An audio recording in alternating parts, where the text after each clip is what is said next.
नारायण वासुदेव प्रद्युम्न दामोदर विश्वनाथ मुकुंद विष्णुर्भगवन् नमस्ते। नारायणं नमस्कृत्यं नरं चैव नरोत्तमं देवीं सरस्वतीं व्यासं ततो जयमुदीरयेत्। गोपाल कृष्ण भगवान की जय। कृष्णाय वासुदेवाय हरये परमात्मने प्रणतः क्लेशनाशाय गोविंदाय नमो नमः। गोपाल कृष्ण भगवान की जय। पंढरीनाथ महाराज की जय। जय जय रघुवीर समर्थ।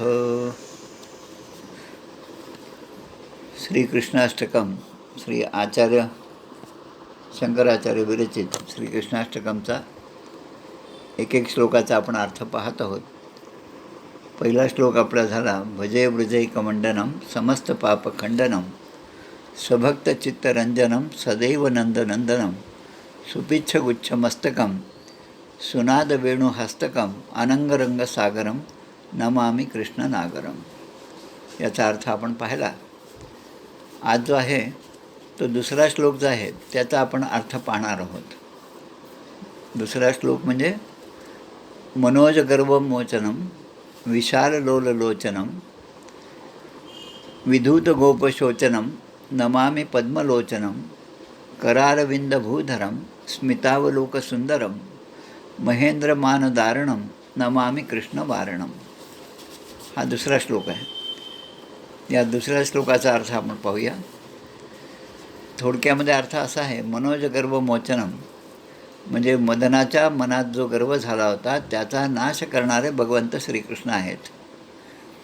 विशाल लोल लोचनम मोठमोठे सुंदर चंचल नेत्र असणारे, सुंदर तर आहेच आणि चंचलसुद्धा आहेत असे नेत्र असलेले कृष्ण। विधूत गोपशोचनम म्हणजे वृजगोपांचे दुःख हरण करणारे भगवंत आहेत। नमामि पद्मलोचनम पद्म म्हणजे कमळाप्रमाणे लोचन असणारे। करारविंद भूधरम ज्यांनी सहजपणे लीलया आपल्या हाताच्या करंगळीवर एवढा मोठा गोवर्धन जो आहे तो धारण केला, गोवर्धनोद्धरण असा तो अवतार जो आहे तो अवतार भगवंताचा त्या ठिकाणी आहे। त्याच्यानंतर स्मितावलोकसुंदरम म्हणजे त्यांचं स्मित म्हणजे मंद स्मित हे सुद्धा सुंदर आहे। अवलोक म्हणजे अवलोकन म्हणजे पाहणे, ते सुद्धा तेवढं सुंदर आहे। महेंद्रमानदारणम म्हणजे इंद्रदेवाचा गर्व हरण करणाऱ्या भगवान श्रीकृष्ण। अशा श्रीकृष्णाच्या अनेक प्रकारे विशेषणं दिली, त्यांच्या लीलाचं वर्णन केलं आणि म्हणतात की अशा त्या दुर्लभ श्रीकृष्णाला नमामि कृष्णवारणम, दुर्लभ अशा श्रीकृष्णाला मी नमस्कार करतो। आता याचा आपल्याला एक एक अर्थ पाहायचा आहे। आपण ते श्रीराम राम हे म्हणतो आपण, त्यामध्ये एक ओवी आहे, देहे धरुणी वानरी अखंड दास्य मी करी विमुक्त राज्य रावणा श्रीराम राम हे म्हणा। देहे धरुणी वानराचा देह धारण करून अखंड दास्य मी करी, भगवान शंकर म्हणतात वानराचा देह मी धारण करून रामाच्या रामायणामध्ये भगवान रामाला सुद्धा साह्यभूत होईल असं मी अखंड दास्यत्व मी केलेलं आहे। आणि विमुक्त राज्य रावणा श्रीराम राम हे म्हणा, म्हणजे जे लंकेचं राज्य होतं त्या रामाने पुन्हा त्या विभीषणालाच परत केलं, म्हणून श्रीराम राम हे म्हणा, हे आहे। आता हे जे वानरी अवतार आहे, वानरांचा अवतार आहे, श्रीराम अवतारातील वानर म्हणजे माकडांचं हे जे काम होतं, जी मदत त्यांनी रामावतारामध्ये केली, त्यांची इच्छा झाली आणि त्यांच्या इच्छेप्रमाणे भगवंतानी म्हणजे या सगळ्या गोपांच्या वेशामध्ये त्या ठिकाणी जन्म घेतला। हे गोपनायक जे आहेत ते भगवंत झाले आणि जे गोप आहेत सवंगडी आहेत, कृष्णाचे सगळे मित्र आहेत, हे सगळे म्हणजे रामावतारातील वानर हे होते। म्हणून रामावतारामध्ये त्यांनी जी मदत केली त्याच्या परतफेडीसाठी भगवंतानी कृष्णावतारामध्ये त्यांना त्या ठिकाणी जन्म घ्यायला सांगितलेलं आहे। आता इथं भाव असा आहे की भगवंताला जे आपण अर्पण करतो ते थोडंसं द्या, एकदम काही भाराभर देण्याची आवश्यकता नाही, पण जे द्याल ते मात्र मनापासून अर्पण करा। अर्पण कर त्वमेव शरणं मम, मी तुम्हाला शरण जात आहे असं नुसतं म्हणण्यापेक्षा खऱ्या अर्थाने शरण जाणं हे भगवंताला अपेक्षित आहे. आणि असा जो आहे, असा जो शरणागत आहे त्याच्या अर्पण केलेल्या वस्तूच्या दसपटीने भगवंत त्यांना परत करतो. आपण गीतेमधला एक श्लोक पाहतो, 2 श्लोक तसेच आहेत गीतेमधले. पत्रम पुष्पम फलम तोयम यो मे भक्त्या प्रयच्छती तदहम भक्त्युपरतम अश्नामी प्रयतात्मनः. 9व्या अध्यायातला 26वा हा श्लोक आहे. आणि लगेच दुसरा श्लोक, पुढचा श्लोक आहे, यत् करोषि यद अश्नासी यद जुहोसी ददासी यत् तपस्यसी कौंतेय तत् कुरुष्व मदर्पणम.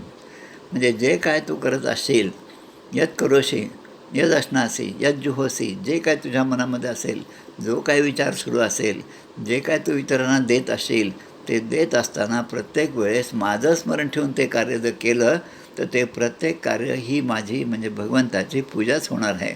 यत तपस्यसी, तू तपस्या जरी केली तरी त्यामध्ये मुळामध्ये निष्काम भावनेने केली तर कौंते तत्कुरुष्व मदर्पण, आणि तू जे काय करशील ते सगळं मला अर्पण कर असं ते म्हणतात. आपल्या रघुनाथ स्वामींच्या पोथीमध्ये अशाच प्रकारे एक अध्याय आहे. 9व्या अध्यायामध्ये ही कथा आहे. ते पहा, रघुनाथ स्वामींच्या पत्नी ज्या आहेत त्याने पक्वानं तयार केलं आणि ते खाल्लं. पण भगवंतानी, रामरायाने जाऊन तिकडे त्यांना सांगितलं की माझे न करिता स्मरण मज उपोषण झाले की, म्हणजे तुम्ही जे काय कराल ते मला अर्पण करून करत जा. पण या ठिकाणी त्या पत्नीने, कृष्णाबाईंनी चांगले पक्वान केले आणि स्वतःच भक्षण केलं, रामाचं स्मरण देखील केलेलं नाही. आणि म्हणून भगवंताच्या स्मरणात प्रत्येक आपला क्षण गेला पाहिजे. आणि ही होण्याची सोय म्हणजे अखंड रामनाम घेतलं पाहिजे. आणि ते जर असेल तर त्या प्रयतात्मा, या ठिकाणी प्रयतात्मनः म्हणजे काय, प्रयतात्मा म्हणजे शुद्ध बुद्धी असलेला माझा भक्त जो आहे त्याची ती शुद्ध बुद्धी आणि निष्काम अशा तो भक्त आहे, त्याने जे जे मला अर्पण केलं ते सगळं मला प्राप्त होतं. यत करोसी यद अश्नासी. आणि मग या ठिकाणी रघुनाथ स्वामींच्या ह्याच्यात ते म्हणतात की येथे तुम्ही आनंद भोगिता, त्या भोसल्यांच्याकडे तुम्ही जाऊन राहिलं आणि इथे पक्वानं वगैरे खात आहात, आम्हाच तेथे उपवासी ठेविता, हीच तुमची श्लाघ्यता बरी दिसली मज लागी. तरी जो जो पदार्थ करावा तो आधी श्रीरामास अर्पावा, शेष राहील तो आपण घ्यावा निर्भयपणे करून या. जे करणे ते प्रभू खिरीज, केले असता विलग सहज, तरी आत्मा राम रघुराज याला स्मरुनी असावे. हे आपल्या रघुनाथ स्वामींच्या चरित्रात्मक पोथीमधले 2 ओव्या या ठिकाणी आपल्याला महत्त्वाचे वाटतात. आता कृष्ण आणि त्यांचे सवंगडी यांचं नातं कसं आहे, हे सवंगडी सकाळी उठल्यापासून ते रात्री झोपेपर्यंत या कृष्णाच्या स्मरणातच पूर्ण दिवस त्यांचा जातो. उठल्याबरोबर श्रीकृष्णाच्या दर्शनाला नंदबाबांच्या घरी जायचं. इतर ज्या गोपी आहेत, यशोदा मातेच्या ज्या मैत्रिणी आहेत, गावातल्या गोपस्त्रिया ज्या आहेत, त्यांनासुद्धा कधी एकदा सकाळ होती आणि कधी आम्ही नंदाच्या वाड्यामध्ये जातो आणि नंदाच्या वाड्यामध्ये जाऊन त्या ठिकाणी यशोदेशी बोलतो. यशोदेशी काहीतरी कारण काढून यशोदेच्या घरी जायचं आणि त्या कृष्णाचं दर्शन घ्यायचं, असा त्यांचा परिपाठ रोजचा होता. 7-8 मला वाटतं 8-9 वर्ष झाले या नंदगावामध्ये, गोकुळामध्ये, वृंदावनामध्ये आम्ही गेलो होतो यात्रेच्या निमित्ताने. हा नंदाचा वाडा जो आहे तर त्या ठिकाणी एक छोटंसं प्रवेशद्वार खूप लहान आहे. आणि वाडा आता जुन्या काळचा वाडा नसेल, पण नंतरचं जे काही बांधकाम आहे ते अशा प्रकारचं आहे की त्या ठिकाणी दर्शनाला गेल्यानंतर प्रत्येकाला जवळपास रांगतच जावं लागतं. आता याचं कारण काय असेल की त्या काळामध्ये 5000 वर्षापूर्वी भगवान श्रीकृष्ण या ठिकाणी रांगत होते आणि त्या रांगण्याचा ती जी लीला आहे त्या लीलेचं स्मरण व्हावं म्हणून आजही त्या ठिकाणी गेल्यानंतर आपल्याला खाली गुडघे टेकून हातावर त्या ठिकाणी रांगतच दर्शन घ्यावं लागतं. म्हणजे आजही आपण त्या श्रीकृष्णाच्या अवताराशी, त्यांच्या लीलाशी म्हणजे काय म्हणतात एकरूप होतो आपण त्या ठिकाणी गेल्यानंतर. असा तो वाडा त्या ठिकाणी आजही आहे. आणि म्हणून या ठिकाणी सांगितलं कृष्णाचे सवंगडी, गोप असो गोपी असो, हे सतत श्रीकृष्णाच्या स्मरणात असावे. आणि म्हणून आपल्याला ग्रंथराज दासबोधामध्ये समर्थ सांगतात की प्रेमप्रीतीने बांधावे सर्वोत्तमासी. सर्वोत्तमाला जर आपल्याजवळ आपण आपलंसं करायचं असेल तर प्रेम आणि प्रीती हे भगवंताबद्दल आपल्या मनामध्ये उत्पन्न झाली पाहिजे. आणि म्हणून तुकाराम महाराजांचा तसाच एक अभंगसुद्धा आहे. घेई घेई माझे वाचे गोड नाम विठोबाचे, डोळे तुम्ही घ्या रे सुख पहा विठोबाचे मुख, तुम्ही ऐका रे कानं माझ्या विठोबाचे गुणगानं, मना तेथे धाव घेई राहे विठोबाचे पायी, तुका म्हणे जीवा नको सोडू या केशवा. केशवा म्हणजे पुन्हा श्रीकृष्ण. म्हणून गोकुळ असो, नंदगाव असो, बरसाना असो, वृंदावन असो, या सगळ्या ठिकाणी यमुनेच्या काठावर असो, या ठिकाणी ज्या ज्या लीला झाल्या आहेत त्या लीलेमध्ये गो म्हणजे इंद्रिय आणि जी वासरं आहेत ती वासरं म्हणजे या इंद्रियातले विषय आहेत. आणि म्हणून या विषयांपासून जर दूर राहायचं असेल तर ती एक प्रकारची साधनाच आहे. म्हणून वासनाचा क्षय करायचा असेल त्या वृंदावनामध्ये आपल्याला गेलं पाहिजे. आणि म्हणून सुरुवातीला आपण पहिल्याच प्रवचनात पाहिलं की रसखान हे जे मुसलमान कवी आहेत, मुसलमान भक्त आहेत श्रीकृष्णाचे, ते म्हणतात मला पुढे जन्म जरी दिला त्या या गोकुळ वृंदावनामध्ये गाईच्या रूपामध्ये जन्म द्या, त्या गोवर्धन पर्वतावरच्या एखाद्या दगडाच्या रूपामध्ये मला जन्म मिळावा असा मला आशीर्वाद द्या, अशी मागणी ते त्या ठिकाणी करतात. आता आपल्याला या पहिल्या श्लोकाचा अर्थ पाहायचा आहे. मनोज गर्व मोचनम. आता मनोज म्हणजे काय? मनोज म्हणजे मदन. रासपंचाध्यायी म्हणून 5 अध्याय आहेत श्रीमद भागवतामध्ये दशमस्कंदाच्या पूर्वार्धामध्ये. पूर्वार्ध म्हणजे अध्याय 1 ते 49 आणि 50 ते 90 असा उत्तरार्ध आहे. तर पूर्वार्धामध्ये अध्याय 29, 30, 31, 32, 33 हे रासपंचाध्यायीचे अध्याय म्हणून ओळखले जातात. अत्यंत महत्त्वाचा अगदी पूर्ण भागवताचं मर्म जे आहे ते या 5 अध्यायामध्ये सांगितलेलं आहे. त्यामध्ये रासलीलेचा प्रसंग त्याचं वर्णन आहे. श्रीकृष्णाच्या विरहामध्ये गोपींची अवस्था कशी आहे, गोपीगीत त्यामध्ये आहे सगळ्यात महत्त्वाचं असणारं. आणि त्या गोपींचं भगवंतानी केलेलं सांत्वन हे सुद्धा आहे. आणि शेवटच्या अध्यायामध्ये महाराससुद्धा आहे. आणि म्हणून भगवंताचं प्रगट होणं, भगवंत जेव्हा प्रगट होतात ज्या ज्या ठिकाणी ते माणसाच्या परमकल्याणासाठीच आहे. रघुनाथ स्वामींच्या पोथीमध्ये आपण म्हणतो की ती रामाची जी मूर्ती आहे कर्नाटकी धाटीची, त्या कासाराच्या ककडेची मूर्ती होती. त्याचं ते देण्याचा काही विचार नव्हता, पण भगवंतानी त्याच्या स्वप्नामध्ये प्रगट होऊन पठाणाचं रूप घेतलं आणि रघुनाथ स्वामींच्या मनामध्ये जे होतं त्याप्रमाणे घटना घडून आली आणि ती मूर्ती येऊन त्या ठिकाणी स्थिर झाली आपल्या पसरणीच्या मठामध्ये. आता हा सुद्धा त्या कासारावर झालेला अनुग्रहच एक प्रकारचा आहे. म्हणून आमच्या भक्तीमुळे गोपींना काय वाटायचं की आम्ही एवढी भक्ती केली, या लहानपणी या कृष्णाला, छोट्या कृष्णालासुद्धा अनेक विघ्न त्याच्यावर आली, पण प्रत्येक विघ्नामधून हा सही सलामत बाहेर आलेला आहे. त्याने त्यावर मात केली आहे. कुठल्याही विघ्नाचा परिणाम आमच्या गोकुळावर झाला नाही. याचं कारण असं की आम्ही आत्तापर्यंत केलेली साधना, त्या साधनेमुळेच असं झालं. आणि म्हणून भगवंत म्हणतात की काम, क्रोध, भय, स्नेह, नातेसंबंध असो किंवा भक्ती असो, या कोणत्याही एका मार्गाने भगवंताशी आपण जोडले गेलो पाहिजे, म्हणजेच भगवंताशी आपण एकरूप होतो. आणि त्याला समर्थ आपल्याला म्हणतात भावबळे आकळे एरवी ना कळे, करतळी आवळा तैसा हरी. आणि दुसरीकडे म्हणतात भाव होता किंचित न्यून आपणही दुरावे. म्हणजे भगवंताबद्दलचा आपला भाव किती शुद्ध आहे यावर भगवंताचं भेट, भगवंताचं प्रगटीकरण अवलंबून आहे. आणि जो भाव जर आपला किंचितही कमी झाला तर आपणही दुरावे, तो भगवंतसुद्धा आपल्यापासून दूर जातो. आणि म्हणून गीतेतलं वचन आहे ये यथा माम प्रपद्यन्ते तांस्तथैव भजाम्यहम. आणि म्हणून या गोपींना असं वाटतं की आमच्या भक्तीमुळे हा कृष्ण आहे, म्हणजे त्यांना एक प्रकारचा अहंकार झालेला आहे. गोपी तल्लीन होतात या कृष्णाबरोबर खेळण्यामध्ये, या कृष्णाच्या चिंतनामध्ये त्यासुद्धा तल्लीन होतात. एवढं की आपल्या घरातलं जे विहित कर्म आहे ते सुद्धा ते विसरून जातात आणि कृष्णाशिवाय दुसरं काही त्यांच्या मनामध्ये नसतं. आणि म्हणून ह्या गोपींना अहंकार झालेला आहे. हा जो रासपंचाध्यायीचा पूर्ण 5 अध्याय आहेत त्यामध्ये हा सगळा प्रकार येतो. त्यामध्ये गोपींना असं वाटतं की आमच्या भक्तीमुळे हा कृष्ण आमच्याबरोबर नाचत आहे. त्या रासमध्ये यमुनेच्या काठावर जेव्हा रास आहे, या रास लीलेबद्दल सांगतात की आमचे इंदोरचे नाना महाराज तराणेकर हे यात्रेमध्ये असताना नाना महाराजांनी इच्छा केली की या मधुवनामध्ये या यमुनेच्या काठावर गेल्यानंतर मला श्रीकृष्णाची रासलीला पाहायची आहे. आणि भगवंताने सुद्धा त्यांची ही इच्छा पूर्ण केलेली आहे. भगवंताने श्रीकृष्णाने त्या पोथीमध्ये दिलं आहे, मार्तंड महिमा नावाच्या पोथीमध्ये एक पूर्ण अध्याय त्यामध्ये आहे. तर ते म्हणतात, आओ पंडितजी आपका स्वागत है. भगवान श्रीकृष्ण पंडितजी म्हणजे नाना महाराज तराणेकरांना त्या ठिकाणी रासलीलेचं दर्शन घडवत आहेत. तर असं दर्शन आपल्या संतांनाही झालेलं आहे. पण त्यावेळेस कृष्णाच्या काळामध्ये प्रत्येक गोपीला असं वाटायचं, कृष्णाला आम्ही आपलंसं करून घेतलं आहे, आमची साधना आहे म्हणून आज कृष्ण आमच्याबरोबर आहे, कृष्ण आमच्यामध्ये खेळत आहे, आमच्यामध्ये राहत आहे. त्यांना श्रीकृष्ण हे भगवंत न वाटता त्यांना आपल्यासारखेच वाटत होते.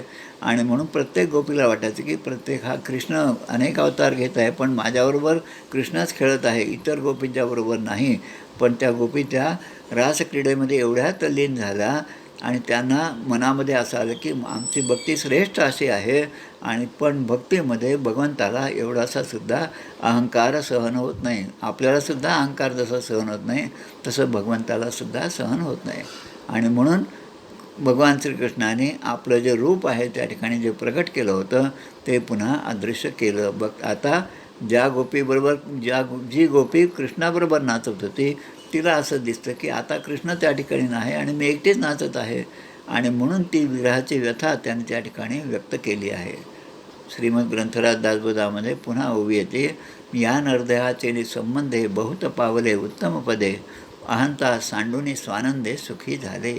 अहंकार मनामध्ये अहमभाव आला, अहमभाव ज्या मानसीचा विरेना, तया ज्ञान हे अन्नपोटी जिरेना. म्हणून ही महारास जी आहे ती जवळपास अश्विन पौर्णिमा, म्हणजे आता जी अश्विन पौर्णिमा येईल तेव्हापासून ते फाल्गुन शुद्ध पंचमी म्हणजे रंगपंचमी या दिवसापर्यंत 5 महिने आणि 5 दिवस ही महारास चाललेली होती. आता याचं कारण काय असेल तर भगवंताने रामावतारामध्ये जेव्हा जन्म घेतला तेव्हा दुपारी 12 वाजता जन्म घेतला आणि स्वतः सूर्यदेव त्या रामावतारातील भगवंताचं रूप पाहून एवढा आनंद झाला की सूर्यास्तसुद्धा थांबला. आणि जवळपास 6 महिने 5 महिने पूर्ण दिवसच होता आणि चंद्राला त्या ठिकाणी वाईट वाटायला लागलं की मला भगवंताचं दर्शन घेता आलं नाही. आणि म्हणून त्याने मागणी केली. त्याप्रमाणे भगवंताने पुढे कृष्णाच्या अवतारामध्ये चंद्राचा राग घालवण्यासाठी ही रासक्रीडा जवळपास 6 महिने चाललेली आहे. आता हे असताना जेव्हा आपण भगवंताच्या या रासपंचाध्यायीमधल्या लीलांचं जेव्हा वर्णन वाचतो किंवा ऐकतो या श्रीमद भागवताच्या रूपाने, तेव्हा एक लक्षात येतं की भगवंताचं वय कमी आहे, गोपी त्यांच्यापेक्षा मोठ्या आहेत, पण या रासलीलेचं काहीतरी विकृतीकरण म्हणजे अज्ञानी लोकांनी केलेलं आहे. आणि त्यामुळे त्या कृष्णाच्या मनामध्ये काहीतरी कामभाव निर्माण झालाच पाहिजे असं जे वातावरण आहे ते पाहून त्या काळामध्ये कामदेवांनासुद्धा असं वाटलं की आता या कृष्णाच्या मनामध्ये कामभाव उत्पन्न करणं हे माझं काम आहे आणि मी ते करून दाखवणारच आहे. म्हणून कामदेवांनी भगवंताला आव्हान दिलं आणि भगवंताने सुद्धा ते स्वीकारलं. आता हे कामदेव असं म्हणतात की पूर्वी शंकरांनासुद्धा मी अशा प्रकारचं जिंकण्याचा प्रयत्न केला होता, पण त्यांनी त्यावेळेस ध्यान लावलं होतं, डोळे मिटलेले होते, त्यामुळे त्या ठिकाणी मला पराजय स्वीकारावा लागला. स्वतः श्रीरामाच्या भोवतीसुद्धा मी फिरकू शकलो नाही, कारण रामाची गंभीर मुद्रा आणि ध्यानमग्न अशी अवस्था रामांची होती. ध्यायेद अजानुबाहुं धृतशरधनुषं बद्धपद्मासनस्थं पीतं वासो वसानं नवकमलदर स्पर्धनेत्रं प्रसन्नम. हे जे आपण म्हणतो रामरक्षेमध्ये अशा प्रकारचं ध्यान रामाचं ते स्वतः ध्यानामध्ये असल्यामुळे रामरक्षेच्या सुरुवातीलाच आपल्याला सांगतात बुधकौशिक ऋषी तुम्ही पण तशा प्रकारचं ध्यान करा. आणि म्हणून या रामाच्या गंभीर मुद्रेमुळे आणि ध्यानमग्न अशा अवस्थेमध्ये मी त्या रामचंद्रांनासुद्धा जिंकू शकलो नाही. पण आता या कृष्णाने हे आव्हान स्वीकारलेलं आहे म्हणून कामदेवाने पुन्हा प्रयत्न केला या कामाचा प्रभाव त्या ठिकाणी रासक्रीडेमध्ये दाखवण्यासाठी. पण त्या ठिकाणी प्रत्यक्ष कामदेवाचा देखील पराभव झाला. आणि म्हणून श्रीकृष्ण जे की जेवढे निष्काम आपण होऊ तेवढे स्वतः जसे ते निष्काम आहेत तसे त्यांनी गोपींनासुद्धा निष्काम केलेलं आहे. आणि म्हणून एक चांगला अभंग आहे नामदेव महाराजांचा, तो सुद्धा अभंग इतका चांगला आहे तो. परब्रह्म निष्काम तो हा गवळ्या घरी, वाक्या वाळे अंधू कर्ण कृष्ण नवनीत चोरी, म्हणते गवळणी हरीची पाऊले धरा, रांगत रांगत येतो हरिहा राजमंदिरा. आणि शेवटी म्हणतात बहुता पुण्य बहुता कष्टे जोडलो देवा, खूप पुण्य केलं आणि या जन्मातसुद्धा अनेक कष्ट केले, तेव्हा तुझ्याशी आम्ही जोडल्या गेलो. अनंत पवाडे तुमचे न कळती माया, म्हणजे तुमचे अनंत पवाडे, तुमचे गुण वर्णन कथा लीला इतक्या प्रकारच्या आहेत की त्या मानवाला त्या जीवाला त्या कधीही समजणार नाहीत. आणि म्हणून शेवटी नामदेव महाराज म्हणतात नामा म्हणे केशवा अहोजी तुम्ही दातारा, जन्मोजन्मी द्यावी तुमची चरणसेवा. अशा प्रकारे नामदेव महाराजांनी सुद्धा या निष्काम भक्तीचं वर्णन त्यांच्या अध्यायामध्ये केलं आहे. आता ही जी कृष्णाची अवस्था आहे त्या भगवान श्रीकृष्णाचं वर्णन या ठिकाणी केलेलं आहे. ते म्हणतात की विशाल लोल लोचनम, म्हणजे मोठमोठे सुंदर नेत्र असणारा भगवंत श्रीकृष्ण कसे आहे की मोठे, आता नेत्र आपण जर म्हणतो शिरकमळ नेत्रकमळ हस्तकमळ हे जे आहे तसं नमामि पद्म पंकजम, म्हणजे पद्माच्या पंकज म्हणजे त्या पाकळीप्रमाणे नेत्र असणारा हा भगवान श्रीकृष्ण. विशाल लोल लोचनम आणि विधूत गोपशोचनम. विधूत गोपशोचनम याचा अर्थ की व्रजगोपी आहेत, गोप आहेत, अनेक सवंगडी आहेत, त्यांच्या दुःखाचे हरण करणारा असा भगवान श्रीकृष्ण. कसं आहे ते हरण कसं केलं त्यांनी, त्यांचं दुःख हरण कसं केलं, समस्त दोष शोषणम आणि समस्त दुःख हरण करणारा असा भगवंत आहे. आता भगवंताच्या बाळपणाच्या लीला गोकुळामध्ये झालेल्या त्याचं थोडं आपण स्मरण केलं तर हे विधूत गोपशोचनम त्यांनी कसं दुःख हरण केलं हे आपल्या लक्षात येईल. म्हणजे श्रीकृष्णाच्या जन्मापासूनच विघ्न आहेत. जन्मच ज्यांचा झाला तोच आईवडील त्या जेलमध्ये कारागृहामध्ये मथुरेमध्ये असताना, पुढे उखळ लीला आपण पाहतो भगवंताला यशोदा मातेने जे बांधून ठेवलं होतं दोरीने बांधलं, आणि भगवंत मात्र नित्यमुक्त आहेत, नित्यमुक्त परब्रह्म आहे आणि त्याला बंधन कसं आवडेल. आणि मग ती दोरी कशी बांधल्या गेली तर जेव्हा भगवंताला वाटलं की आता आपण बांधल्या जावं तेव्हाच तो बांधला गेला. आणि म्हणून आपल्याला सांगतात की प्रेमप्रीतीने बांधावे सर्वोत्तमासी. प्रत्येक वेळी ती दोरी आणली तर एका दोरीला दुसरी दोरी बांधली आणि यशोदा मातेने त्याला पकडण्याचा प्रयत्न केला, पण प्रत्येक वेळी ती दोरी 2 बोटं कमीच पडत होती. ही 2 बोटं म्हणजे कोणती तर श्रद्धा विश्वास. आपण जेव्हा शिर्डीला जातो तेव्हा प्रेम श्रद्धा विश्वास सबुरी हे सगळे शब्द त्या ठिकाणी लिहिलेले असतात. म्हणजे भक्ताच्या ठिकाणी ही या गोष्टी आवश्यक आहेत आणि त्या असेल तरच भगवंताचं दर्शन होणार आहे. म्हणून ते उखळ जे होतं त्या उखळाला ती दोरी बांधली आणि भगवंताला बांधून ठेवलं. आता हे भगवंताला पुढे उद्धार करायचा होता. परित्राणाय साधूनाम विनाशायच दुष्कृताम धर्मसंस्थापनार्थाय संभवामी युगे युगे. म्हणजे भगवंताच्या ज्या लीला आहेत त्या अनेक पूर्वजन्मामध्ये शापित झालेले जे होते त्यांचा उद्धार करण्यासाठी या सगळ्या लीला आहेत. आणि त्या 2 झाडांच्यामध्ये ते उखळ अडकलं आणि त्या दिवशी त्याचा आवाज झाला आणि ते दोन्ही वृक्ष त्या ठिकाणी कोलमडून पडले. नलकुबेर आणि मणिग्रीव असे शापित असे ते पुत्र होते कुबेराचे. नल म्हणजे बांबू आणि कुवर म्हणजे पाठीचा कणा, म्हणजे अभिमान ताठा गर्विष्ठपणा हे जे आहेत ते यावरून ते त्यांना ही वृक्षयोनी मिळाली आणि उशाप पण मिळाला की 100 देवतांची वर्षे वृक्षयोनी होऊन राहाल आणि भगवान श्रीकृष्णच तुमचा उद्धार करतील. त्याप्रमाणे त्यांचा उद्धार झालेला आहे. वत्सासुराची कथा आहे. अनेक कथा या बालपणीच्या कृष्णाच्या आहेत. त्यामध्ये ते म्हणतात असुर वासरांच्या रूपामध्ये आला, असुर राक्षस तो आला आणि शेवटी त्याचे शेपूट आणि पाय पकडून भगवंताने त्याला कवठाच्या झाडावर आपटला आहे. कपटी असुराला, जो कपटी आहे त्याला कपटानेच मारलेला आहे. शठासी आणावा शठ, जटासी आणावा उद्धट हे जे समर्थ सांगतात. समोरचा माणूस जसा आहे त्याप्रमाणे त्याच्याशी व्यवहार कराव्या हे राजकारणाचं सूत्र आहे, ते त्या ठिकाणी पाळलेलं आहे. आता वत्स म्हणजे स्नेह आणि हे संसार म्हणजे ममता. पुढे बकासुराचा पण उद्धार झाला आता बकासूर म्हणजे ढोंगेपणा, म्हणजे माणसाच्या ठिकाणी दंभ. हा दंभ कशाचा असेल? तपाचा आहे, ज्ञानाचा आहे, ध्यानाचा आहे. म्हणून बगळा हे त्याचं प्रतीक आहे आणि बकासुराचा उद्धार त्या ठिकाणी केलेला आहे. म्हणून साधू वेशामध्ये चोरसुद्धा असू शकतात. आणि पुन्हा पुढच्या एका लीलेमध्ये अघासुराचा उद्धार आहे. अघासुर म्हणजे अघ म्हणजे पाप. गीतेमध्ये 9व्या अध्यायामध्ये पुन्हा एक श्लोक येतो, मोघाशा मोघकर्माणो मोघज्ञाना विचेतसः भजन्ते अनन्य मनसो ज्ञात्वा भूतादिम अव्ययम. दंभ, घमंड, अभिमान, क्रोध, कठोरता, अज्ञान या सगळ्या आसुरी प्रवृत्ती आहेत. आणि त्यामधला मनुष्य जो आहे, त्या मनुष्याच्या आशा, त्याचं कर्म, त्याचं ज्ञान हे सगळं व्यर्थ जातं. पुढे त्या अघासुराच्या बाबतीमध्ये आहे की तोंड पसरून तो बसला आहे, गुहेप्रमाणे आहे. आणि ही कथा झाल्यानंतर 6व्या वर्षी घरी जाऊन समजली, म्हणजे 1 वर्ष जवळपास घरी ही कथा समजलीच नाही.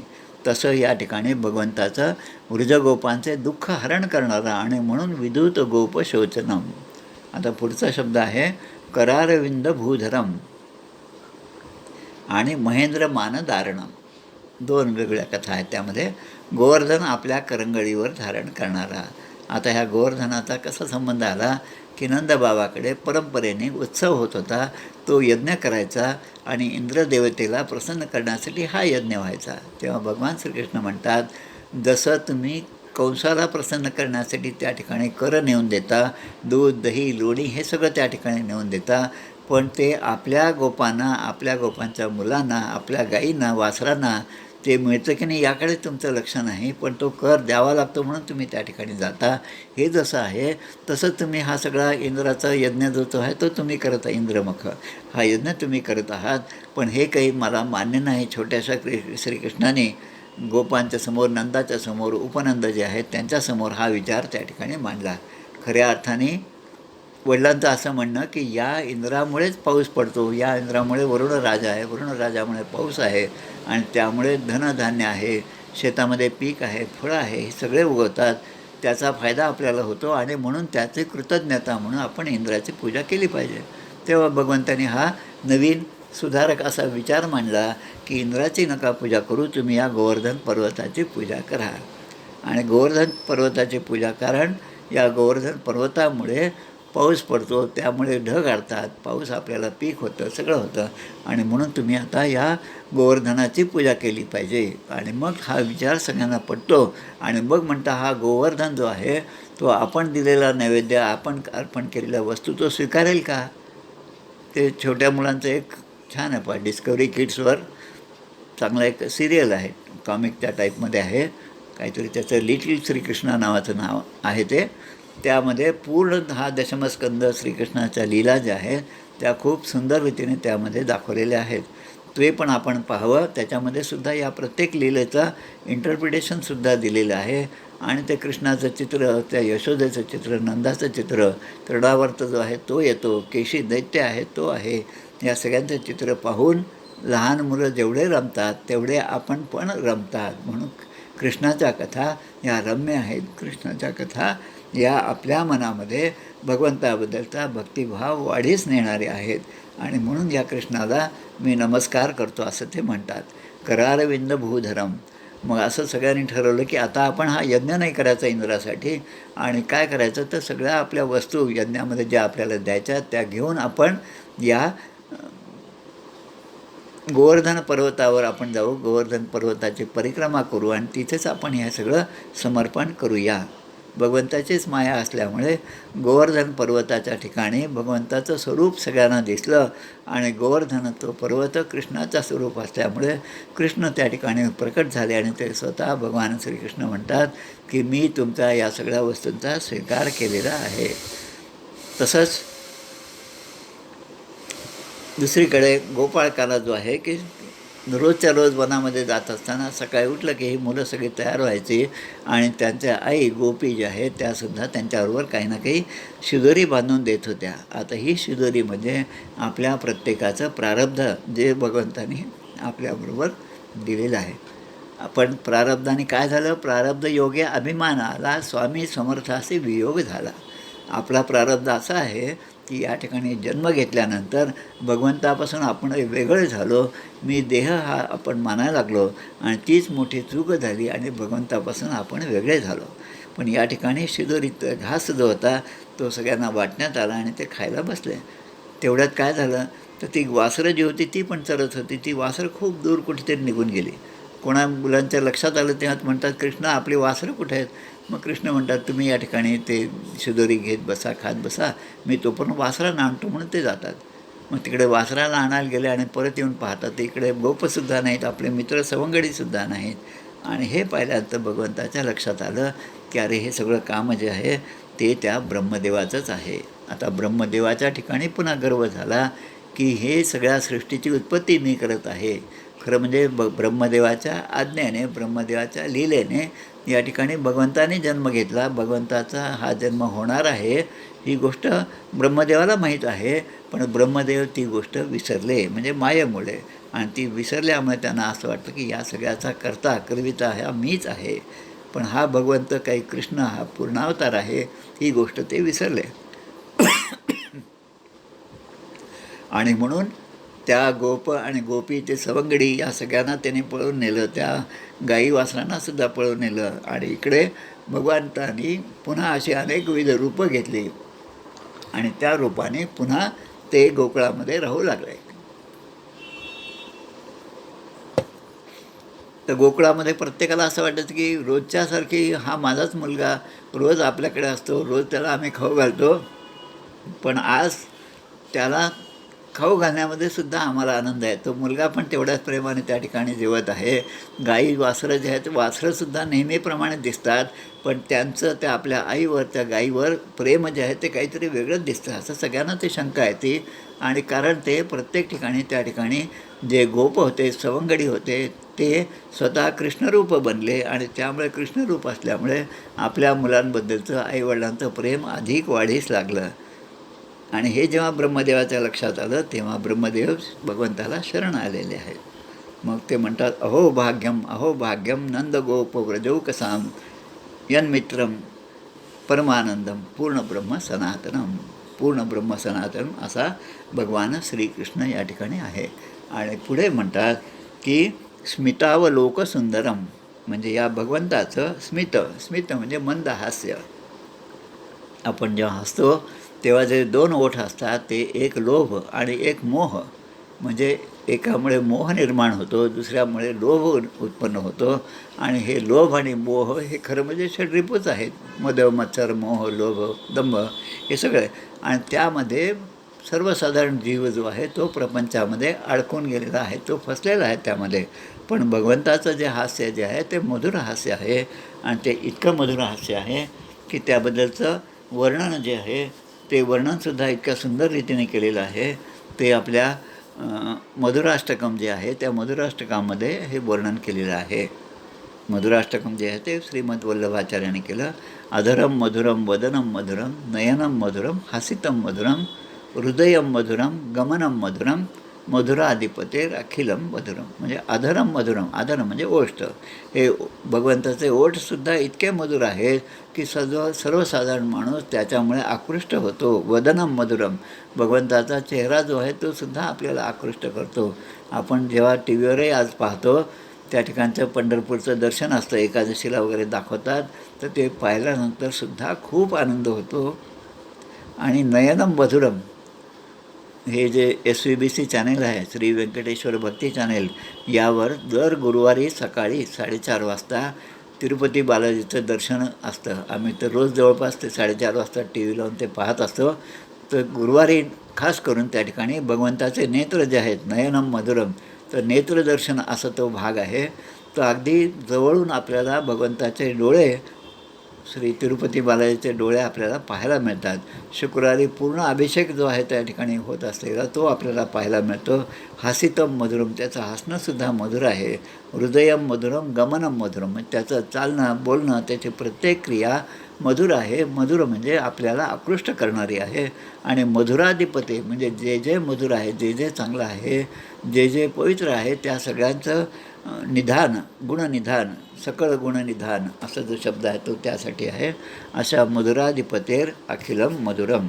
आणि म्हणून स्मितावलोकसुंदरम, स्मित म्हणजे मंदहास्य, आणि अवलोकसुंदरम, अवलोक म्हणजे भगवंताचा कृपा कटाक्ष, कटाक्ष म्हणजे डोळ्याने त्याने एकाकडे पाहिलं तर पंगुम लंघयते ग्रीम यत्कृपां तमहं वंदे परमानंद माधवम. म्हणजे पंगुम लंघयते ग्रीम, एखादा लंगडा असेल तो सुद्धा एखादा पहाड पर्वत चालून जाईल, चढून जाईल, एवढी त्याच्या पाहण्याची कृपा आहे. आता भगवंताच्या बाबतीत एक गोष्ट आहे जी आपल्याजवळ नाही. आपल्याला पाहायचं असेल तर डोळे असावे लागतात, डोळे नसले तर आपण पाहू शकत नाही. कान असले तरच आपण कान म्हणजे चांगले असले तर आपल्याला कानाने श्रवण करता येतं, अन्यथा आपण श्रवण करू शकत नाही. पण भगवंताला कोणत्याही इंद्रियाने कोणत्याही इंद्रियाचं काम सहजपणे करता येतं. अहो भाग्यम नंद गोप व्रजौकसाम यद मित्रम परमानंदम पूर्ण ब्रह्म सनातनम. आणि पुढे महेंद्र मानधारणम हा एक भाग त्या ठिकाणी आहे. महेंद्र मानधारणम म्हणजे आपण तो पाहिला की इंद्रदेवाचा गर्भहरण करणारा असा भगवंत आहे. आणि म्हणून अशा प्रकारे या श्लोकाचा अर्थ आपण थोडक्यामध्ये या ठिकाणी पाहिलेला आहे. श्लोक पुन्हा एकदा आपण वाचूया आणि पुढचा श्लोक वाचूया आणि मग पुढच्या भागामध्ये तिसऱ्या श्लोकाचा आपण विचार करूया. मनोजगर्वमोचनं विशाललोललोचनं विधूतगोपशोचनं नमामि पद्मलोचनं करारविन्दभूधरं स्मितावलोकसुन्दरं महेंद्रमानधारणं नमामि कृष्णवारणं. म्हणजे अशा त्या दुर्लभ श्रीकृष्णाला मी नमस्कार करतो. का दुर्लभ कशामुळे आहे, तो आपल्याला सहजपणे प्राप्त होऊ शकतो. पण कसं की आहे तरी परमसुगम परिजनासी झाला दुर्गम, का जयाचे चुकले वर्म सत्समागमाकडे. भोळा भाव सिद्धीस जाओ. गोपींच्याकडे काय होतं तर भोळा भाव होता आणि संपूर्ण शरणागती होती. आणि म्हणून गोपिकांना त्या श्रीकृष्णाला आपलंसं करता आलं. आणि किंचित त्यांच्या ठिकाणी अहंकार निर्माण झाला, मीच श्रेष्ठ आहे, माझीच भक्ती श्रेष्ठ आहे, असा अहंकार आल्याबरोबर त्या रासलीलेमध्ये नाचणाऱ्या त्यांच्याजवळ असणाऱ्या श्रीकृष्णाने आपलं प्रगटीकरण त्या ठिकाणी काढून घेतलं. श्रीकृष्ण अदृश्य झाले आणि गोपी पुन्हा त्या विरहाने व्याकुळ झालेल्या आहेत. आणि म्हणून आहे तरी परमसुगम, म्हणून म्हणजे या भगवंताला आपलंसं करणं हे फार सोपं आहे. त्यामध्ये आपली पूर्ण शरणागती पाहिजे, 100% पाहिजे, 99 पॉईंट पण नाही चालत. तर अशी शरणागती आपली असली, असा भावसुद्धा आपल्या ठिकाणी असला तर आपल्याला भगवंताशी एकरूप होता येतं, असं या दुसऱ्या श्लोकामध्ये म्हटलेलं आहे. आणि आता तिसरा श्लोक जो आहे तो पुढच्या वेळेस आपण पाहूया. कदंबसून कुंडलम सुचारुगंडमंडलम व्रजांगनैकवल्लभम नमामि कृष्ण दुर्लभम यशोदया समोदया सगोपया सनंदया युतम सुखैकदायकम नमामि गोपनायकम. तर पुढच्या वेळेस आपण या तिसऱ्या श्लोकाचा विचार करूया. आता या ठिकाणी आपण थांबूया. मी आता आपलं नेहमीप्रमाणे कल्याणकरी रामराया म्हणतो. 1 मिनटं.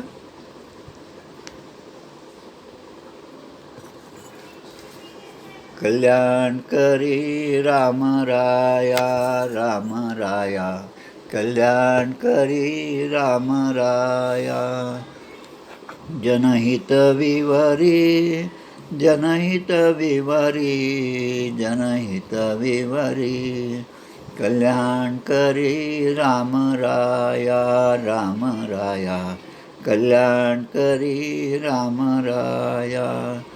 तळमळ तळमळ होतची आहे होतची आहे हे जन हाती धरी दयाळा कल्याणकरी रामराया रामराया कल्याणकरी रामराया.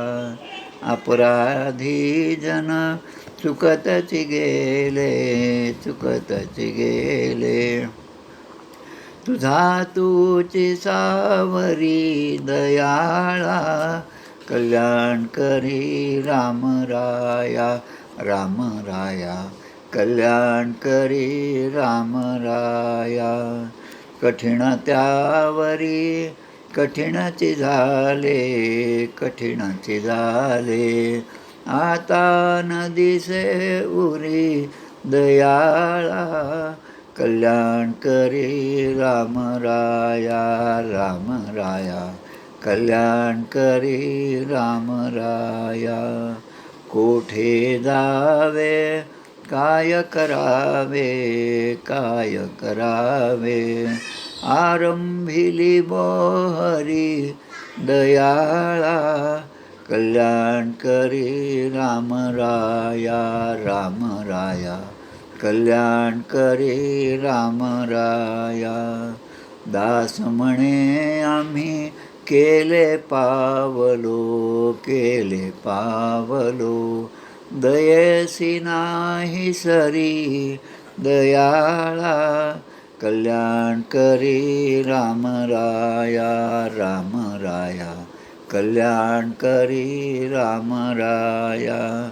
जनहित विवरी, जनहित विवरी, जनहित विवरी, कल्याण करी राम राया, राम राया कल्याण करी राम राया. राजाधिराज प्रभु रामचंद्र महाराज की जय. महारुद्र हनुमान की जय. श्रेष्ठ गंगाधर स्वामी महाराज की जय. जय जय रघुवीर समर्थ गोपाळ कृष्ण भगवान की जय. हा सर, फार छान झालं. हो. देशमुख बोलतोय, देशमुख. हो हो छान झालं.